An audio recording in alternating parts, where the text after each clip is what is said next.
baik sekarang sebagai contoh. Bila kita nak bermain dengan konsep sebenar ketuhanan, dalam Al-Quran jelas, A'udzu billahi minasyaitonir rajim. Qul huwallahu ahad, Allahus samad, lam yalid wa lam yulad wa lam yakul lahu kufuwan ahad. Katakanlah wahai Muhammad, sesungguhnya Allah itu esa, Allah itu satu, Allah itu tunggal. Jelas ayat pertama. Satu, tunggal, esa. Bermaksud tidak ada Tuhan lain yang ada, yang wujud selain dia. Tidak ada pencipta lain yang ada dan wujud selain dia.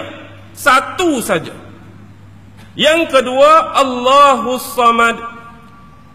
Kepadanya lah tempat bergantung harap segala makhluk. Sifat Tuhan ni, semua makhluk selain dia, orang kena harap dekat dia, orang kena bergantung dekat dia. Semua makhluk perlukan dia.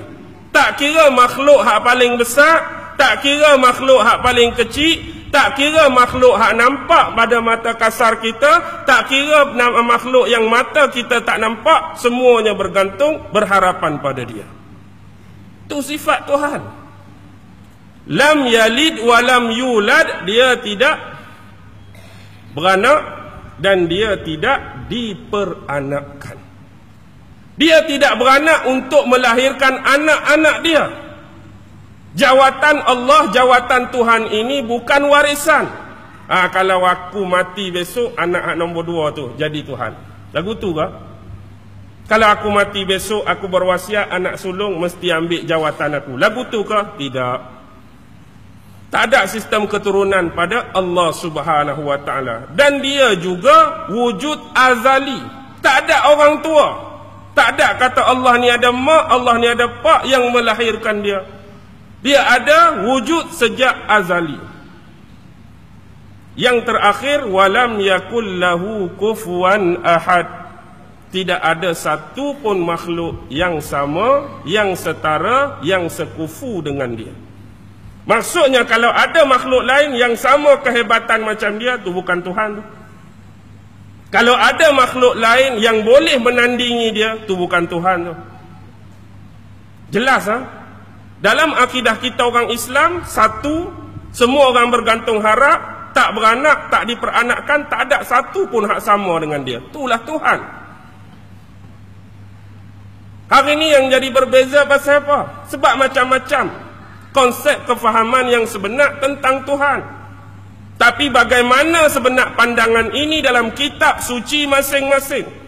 Di Malaysia yang terbesar kedua agama Kristian. Dan kita tahu, orang-orang Kristian hari ini beriman, berpandukan kepada 4 Injil. Injil Mark, Injil John, Injil Matthew dan Injil Luke.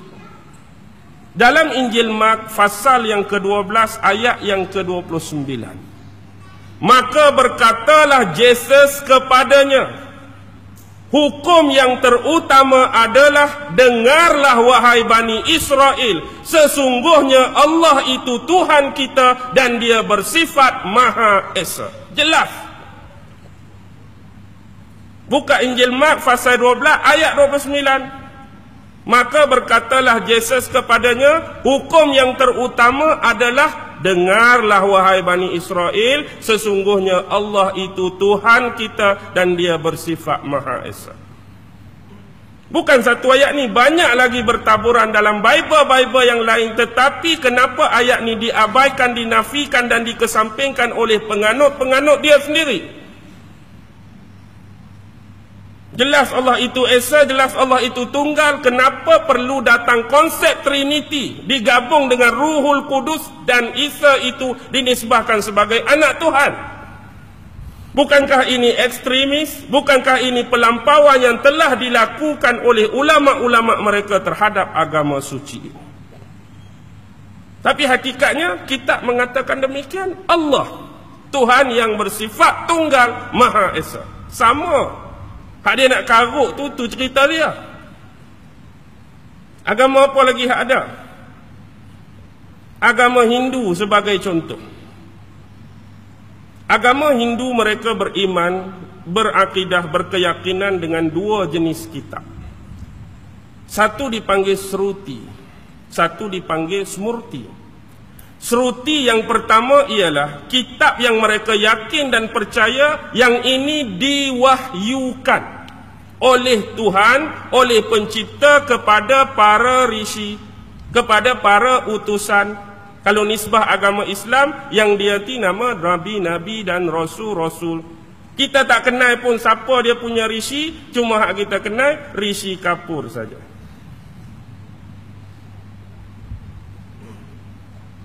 Dia ada 3 jenis kitab dalam komponen Sruti, hak diyakini diwahyukan. Yang pertama, Weda. Kita belajar sejarah tingkatan 5 dulu. Kitab Weda ada 4 jenis: Rig Weda, Yajur Weda, Sama Weda, Atharva Weda. Yang kedua, kitab Upanishad. Pertama disebut Chandogya Upanishad. Yang kedua Swita Sutara Upanishad. Yang ketiga Bandana Rayaka Upanishad. Yang ketiga Gita, Sri Bhagavad Gita. Inilah kitab yang tergolong dalam golongan Sruti, yang diyakini dan dipercayai diwahyukan oleh Tuhan kepada para rishi. Nak cari mana dalil, bukti dan hujah? Buka kitab Upanishad. Dalam Chandogya Upanishad, fasal yang ke-6 bahagian 2 ayat 1, apa yang dia sebut? Akam Avidetuim. Ingat kitab Weda ni bila hari ni sinonim dengan orang India. Kitab Weda ni tulis bahasa Tamil ke bahasa Sanskrit? Sanskrit. Kadang-kadang orang Hindu sendiri pun tak erti nak baca kitab dia. Kena belajar bahasa Sanskrit baru boleh baca. Sama macam kita. Orang Melayu bahasa Melayu, tapi nak baca Quran kena belajar bahasa Arab. Tak belajar tak erti. Boleh baca. Chandogya Upanishad fasal ke-6 bahagian 2 ayat 1, Akam Avidetui. Maksud dia sama dengan ayat 1 Al-Ikhlas. Allah itu satu, Allah itu esa, Allah itu tunggal.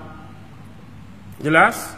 Dalam Swita Sutara Upanishad fasal yang ke-6 ayat yang ke-19. Apa disebutkan?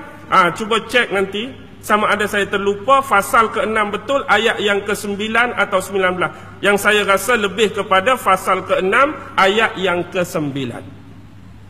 Dia sebut apa? Nakasya Kasji Janita Nakapida. Apa dia maksud dia? Sama dengan Ikhlas ayat 3. Lam yalid wa lam yulad. Dia adalah zat yang tidak beranak dan zat yang tidak mempunyai tuan, otomatik tak ada ayah, tak ada ibu.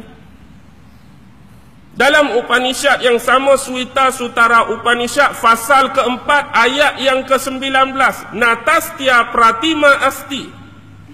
Apa maksud dia? Sama dengan ayat 4 surah Al-Ikhlas. Walam yakul lahu kufuwan ahad. Tidak ada yang sama, yang sekupu, yang setara dengan dia. Lepas tu bila ayat ni menceritakan pada pencipta dia, kenapa ayat ni diabaikan? Kenapa ayat ni dilupakan? Adakah orang-orang Hindu tak jumpa ayat ni dalam Upanishad mereka? Mustahil. Mereka memiliki ramai ulama-ulama mereka. Mereka memiliki ramai sami-sami mereka yang berkemampuan untuk memahami ayat ini dengan baik dan jelas. Tetapi hakikatnya bagaimana bentuk konsep ketuhanan yang lahir daripada agama Hindu sekarang? Sama ke tak sama? Tak sama. Maksudnya dah berlaku penyelewengan dalam agama ini. Bagaimana dengan agama Buddha? Agama Buddha, sebelum itulah kita terlupa hak Smurti tu. Smurti ni mereka tak dakwa ni wahyu Tuhan. Smurti ni ialah kitab yang ditulis oleh manusia. Tapi mereka yakin, mereka percaya Sebab Smurti ini tak melibatkan akidah, tak melibatkan ibadat. Dia lebih kepada sejarah dan penceritaan. Hak kita belajar dulu, hak depan saya ni, hak berumur 50, 60. Hikayat, Ramayana dan Mahabharata. Karangan Walmiki yang memiliki lebih daripada 100,000 bait. Itu Smurti. Baik, Buddha.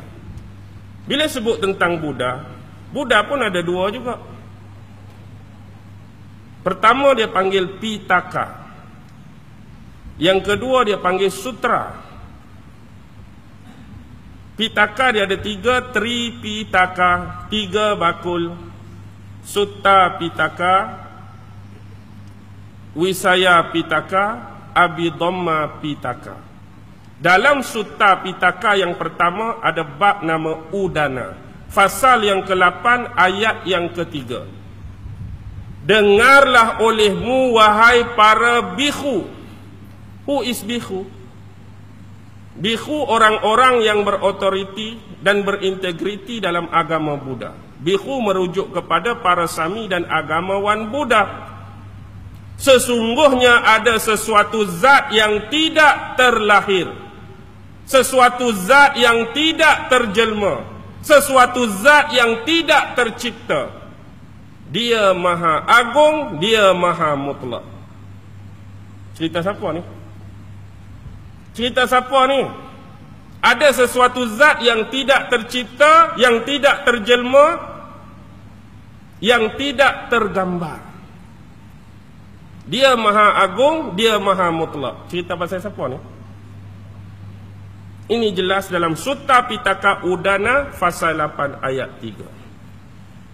Bagaimana dengan agama Sikh?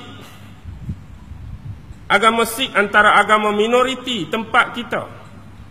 Kitab agung agama Sikh Sri Guru Granth Sahib. Sri Guru Granth Sahib. Dia ada volume 1 fasal 1 ayat 1. Ayat ni dianggap sebagai Japoji Mul Mantra. Ayat penting. Sesungguhnya hanya ada satu sahaja Tuhan yang eksis. Ada satu saja Tuhan yang wujud, ada satu saja Tuhan yang ada. Keeksistanan dia, kewujudan dia, keberadaan dia tidak nampak pada pandangan mata manusia. Dia digelar Ek Omkara. Siapa Ek Omkara? Tak tahu, tapi sifat dia dah disebut awal tadi. Hanya ada satu saja Tuhan yang wujud dan ada. Wujud dan keberadaan dia tak nampak pada pandangan mata. Jelas. Agama Yahudi, walaupun kecil bilangan dia di Malaysia, agama Yahudi lebih merujuk kepada Old Testament ke New Testament? Old Testament. Dalam tu ada Taurat 5. Book of Genesis, Book of Exodus, Book of Deuteronomy, Book of Leviticus, Book of Numbers. Dalam kitab Nabi Yesaya, Nabi Yesaya ni bukan 25 Rasul dalam Quran, tapi dia termasuk dalam Nabi dan Rasul hak 313. Mengikut fahaman agama Injil pula, agama Kristian. Dalam kitab Nabi Yesaya fasal ke-45 ayat yang ke-5. Akulah Tuhan, tidak ada Tuhan lain kecuali Allah. Kitab Nabi Yesaya fasal ke-45 ayat yang ke-5. Akulah Tuhan, tidak ada Tuhan lain kecuali Allah. Jelas. Dalam kitab Ulangan fasal yang ke-5 ayat yang ke-7. Jangan ada di hadapan kamu, hai Bani Israel, selain aku Allah Tuhan kamu. Jangan ada di hadapan kamu, wahai Bani Israel, selain Allah, aku ni Tuhan kamu. Jelas ke tak jelas? Jelas. Agama apa lagi? Zoroaster alias Zarathustra. Agama Parsi kuno. Zoroaster ni nama Nabi. Kitab suci dia Zen Avesta. Pemecahan Zen Avesta ada satu kitab kecil nama Yasna. Fasal 31 ayat 7. Sesungguhnya dialah Tuhan yang paling besar dan paling agung. Sifat dia tidak dilahirkan dan sifat dia tidak mempunyai tuan. Maksudnya tidak ada bapa dan tidak ada ibu, jelas.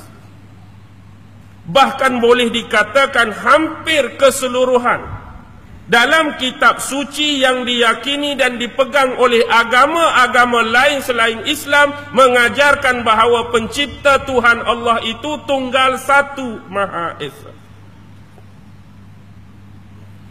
Lepas tu hak jadi macam-macam ni. Kalau salah sekalipun, jangan kaitkan dengan agama. Tu penyelewengan yang dilakukan oleh penganut. Kalau tak betul sekalipun, jangan dikaitkan dengan pemahaman sebenar agama kalau itu penyelewengan yang dilakukan oleh pemeluk dia. Jelas ke tak jelas ni? Jelas, baik. Tetapi kita ada satu lagi benda